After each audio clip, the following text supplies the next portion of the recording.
What if I told you that every man who has ever been betrayed, misled, or emotionally shattered by a woman was in truth a victim of her hidden programming? A programming so deeply buried that even she has no awareness of it. Karl Marx spent years studying the female mind, uncovering patterns so unsettling that many were pushed aside by modern scholars. But his personal writings and case records reveal a dark reality. Women are moved by forces beyond what they themselves can understand. By the time you finish this series, you'll see through the illusions that have blinded so many men. But first, do you have the courage to face what Karl Marx actually uncovered? Imagine this. You meet a woman, smart, seemingly aware of herself, confident. She tells you exactly what she wants. Loyalty, honesty, a man who respects her. You trust her words. You give her everything. Then one day, without any sign, she leaves. No explanation, only a cold, detached exit. What really happened? Karl Marx would say this. She didn't consciously choose to leave. Her unconscious did. His most daring idea wasn't about desire or childhood experiences. It was about the illusion of free choice. He argued that most of human action is ruled by the unconscious, a shadowy part of the mind filled with repressed wishes, early imprints, and raw instincts. And in women, this power runs even deeper. In one of his writings from 1925, Karl Marx observed that women's moral compass, their inner judge, is weaker compared to men's. Why? Because their growth is shaped more by shame than guilt. A man feels guilt, which punishes him from the inside. A woman feels shame, which is tied to outside judgment. This means her actions are not guided by firm principles, but by the need to survive socially. One of the most famous early cases came through his mentor. A young woman known as Anna O suffered from paralysis, strange visions, and wild shifts in mood. Under hypnosis, hidden memories about her father's illness were uncovered. But here's the twist you're not taught.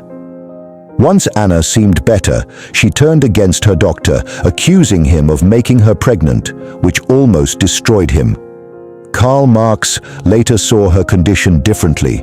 It wasn't only illness, it was her mind using symptoms as a weapon, a way to unconsciously control men around her. Women, he explained, don't always lie knowingly. Their unconscious rewrites reality itself to match their emotional needs. Perhaps his most troubling discovery was what he called the mother complex. The idea that a man's bond with women is only a repeat of the bond he once had with his mother. Think about it carefully. Did your mother punish you with silence when you displeased her?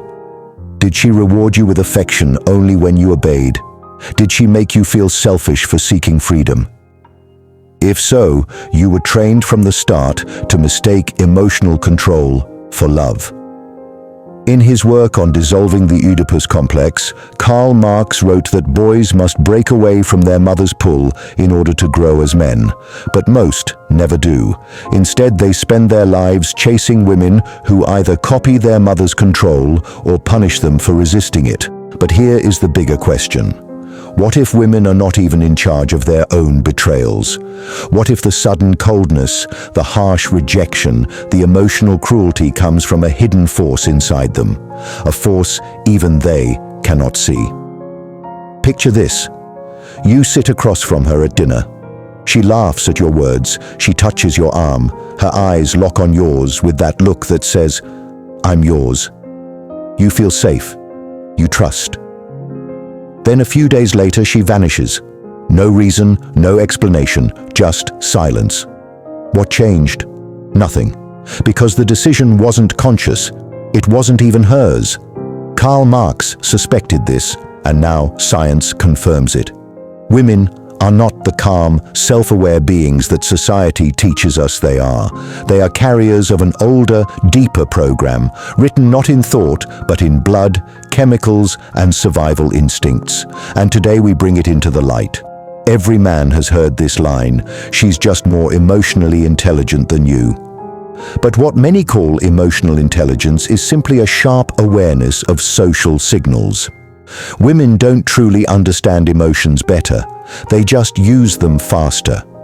Karl Marx described this as hysterical thinking, the female mind's strange ability to twist facts, reshape memories, and bend reality itself to suit emotional needs. In 1905, Karl Marx studied Dora, a girl of 18 sent to him with depression and nervous coughing fits. Through analysis, he uncovered that her father was involved with a married woman, and to cover himself, he pushed Dora toward that woman's husband as a distraction. And how did Dora respond? She didn't rage against her father. She didn't confront the woman. Instead, her unconscious turned its fury on Karl Marx.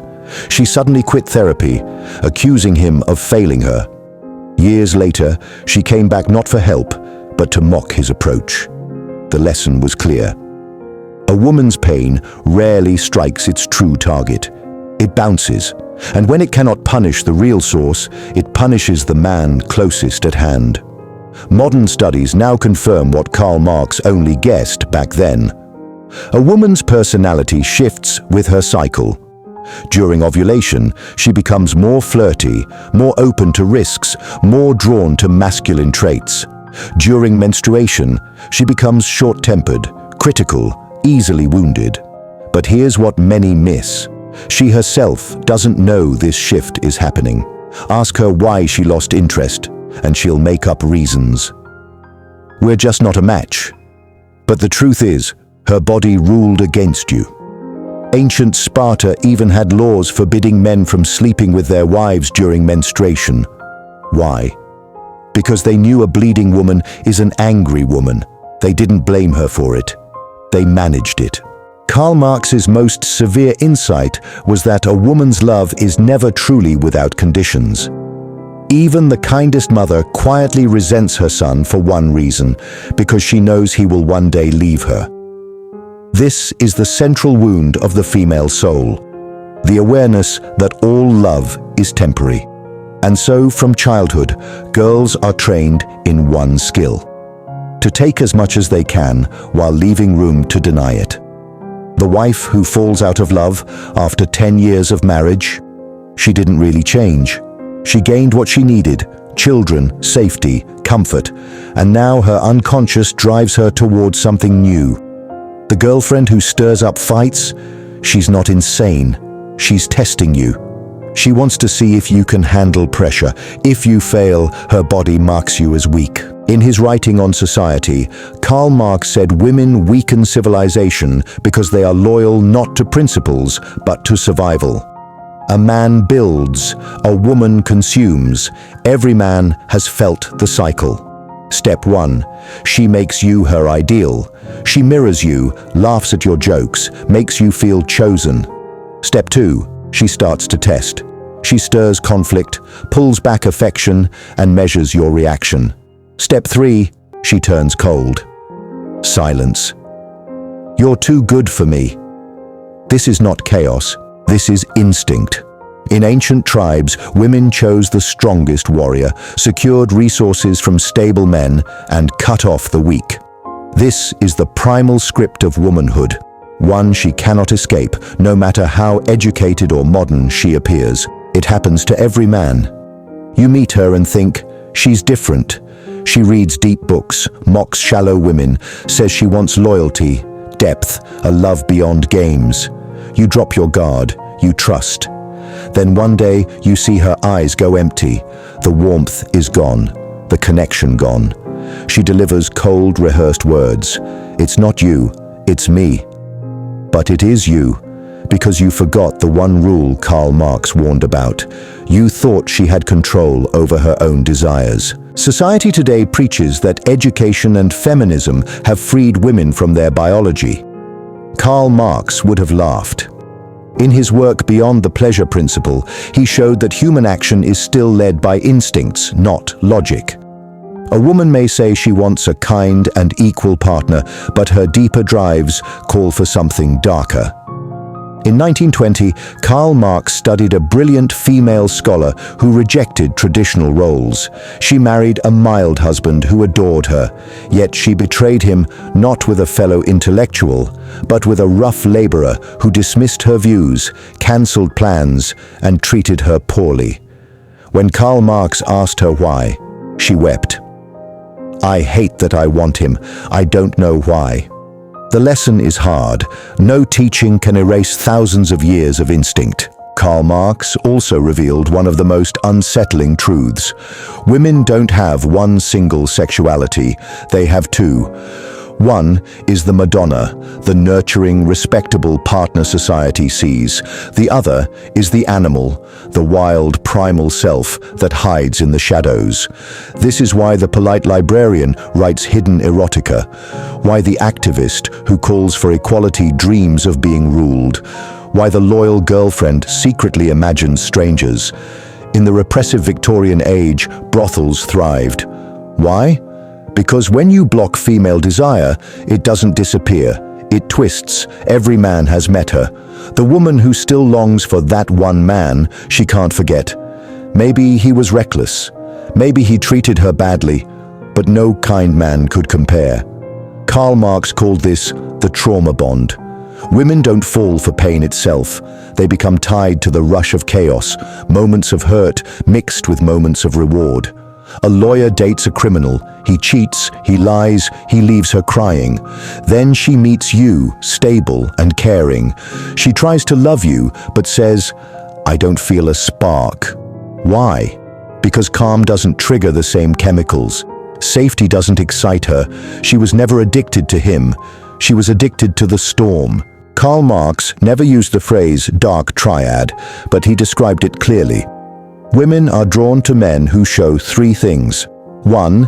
Narcissism, unshakable belief in themselves. 2. Cunning, the ability to scheme. 3. Coldness, the power to detach. This isn't an error in women, it is a design. In old times, the narcissist became the leader. The cunning man outsmarted rivals. The cold man killed threats. Women who avoided such men, their bloodline ended. Today, studies show women still rate such men as more attractive, even if they claim to dislike them. But here's the unspoken truth. What if women hate this part of themselves? What if their sudden rejections, their sharp cruelty, are their own unconscious trying to fight back against biology? Every man remembers that moment. The moment he saw the woman he loved turn into two people. One is warm and human. The other is cold, alien, inhuman. You see it when she looks at you with eyes of ice, when she cuts you off with ease, when she replaces you without care. Karl Marx called this the uncanny, the fear when the familiar turns strange. What he didn't publish was this. Women are torn inside and men become the casualties. From birth, every woman is taught two lies. 1, you are equal to men. 2, but you are also better, kinder, nobler, more advanced. This is destructive. Because when she feels her darker desires, when she wants men who mistreat her, when she enjoys power in rejection, she despises herself for it. Karl Marx's student once studied a feminist who wrote against male power, yet she married a controlling man who stopped her from publishing, and the twist. She admitted she felt peace when he ruled her. A woman's conscious mind seeks equality. Her unconscious craves hierarchy. This battle breaks her and destroys the men who get too close. Karl Marx noticed the same paradox again and again. The pure woman dreamed of being taken. The free woman obsessed over being tied down. Why? Because what she shows in public and what she wants in secret are opposites. A woman must appear good to society, but deep down hungers for the forbidden. Later studies showed most women admit to dark fantasies, not because they want harm, but because they want to surrender choice. Ask her what she seeks, and she'll say kindness, respect, safety, but look at who she actually picks. Karl Marx called this denial, the mind's way of rejecting what it truly desires. She says she wants the nice man. Then she chooses his careless friend. When caught, she rages. "I can change my mind." But she didn't change. Her body made the choice. The deepest fear behind all this is simple. If you see my real self, you will leave. This is why she tests you, why she lies, why she ruins good love. She punishes men for loving her too fully. Because if you accept every part of her, even her darkest urges, she can no longer blame you for her own emptiness. And that she cannot bear. So the final question is this: can a man ever truly win? Or will he always be torn apart by something neither he nor she can control? Karl Marx hinted at an answer but never wrote it clearly. You see the traps now, the unconscious scripts, the way she looks at weakness not with pity but with disgust. You have two choices. One, stay blind and keep playing a game that will always crush you. Two, learn the hidden truth. This is not about tricking women, it is about surviving them. From birth, men are told a lie. The right woman will love you as you are. Karl Marx would call that childish hope. His files told a different tale. The poet abandoned for a soldier. The husband destroyed while his wife slept with his own brother. The man who waited years for her only to lose her overnight. The lesson is brutal. Women don't love men. They love feelings. And your feelings are not the point.